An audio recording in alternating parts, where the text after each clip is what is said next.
Good morning everyone, আমি সুমন। আমরা এখন কলকাতা থেকে, শহর কলকাতা থেকে একটু দূরে আছি, বেশ কিছুটা দূরে। এই জায়গাটার নাম হচ্ছে ভালকি মাচান, মানে we are on the way to Bhalki মাচান।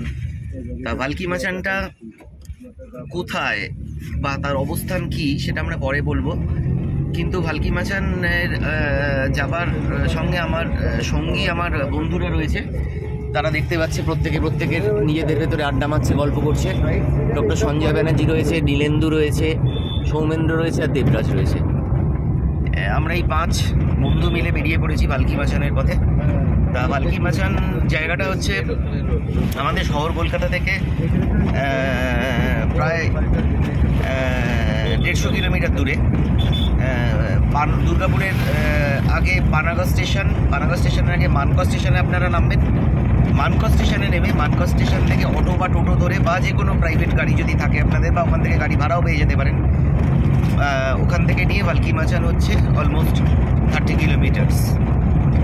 Bhalki মাচান জায়গাটার নাম কেন ভালকি মাচান হয়েছিল সে ব্যাপারে আপনাদের অনেকেই জানেন, তবু আমি একবার বলে দিচ্ছি যে এখানে মাচান একটা তৈরি করা হয়েছিল, যে মাচানটাকে ব্যবহার করা হতো শিকার কার্যের জন্য। সেই মাচান মানে হচ্ছে লম্বা একটা স্তম্ভ, সেই স্তম্ভর ওপর উঠে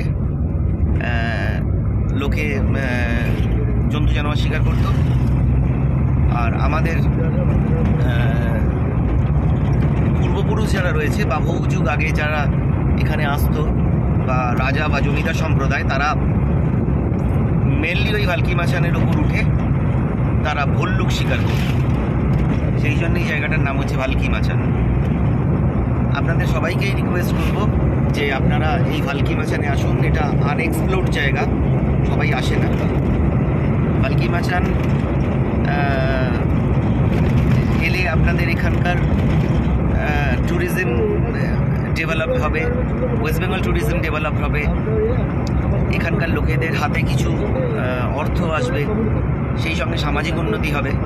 সুতরাং আপনাদের প্রত্যেকের কাছে রিকোয়েস্ট করছি, জায়গাতে আসুন, জানুন, লোকেদের সঙ্গে কথা বলুন, ওনাদের জীবনযাত্রা কেমন জানুন। তাতে আপনারও ভালো লাগবে আর এখানকার লোকেদেরও আর্থিক অবস্থার উন্নতি হবে। পরে রিলস নিয়ে আবার আসবো। Thank you very much.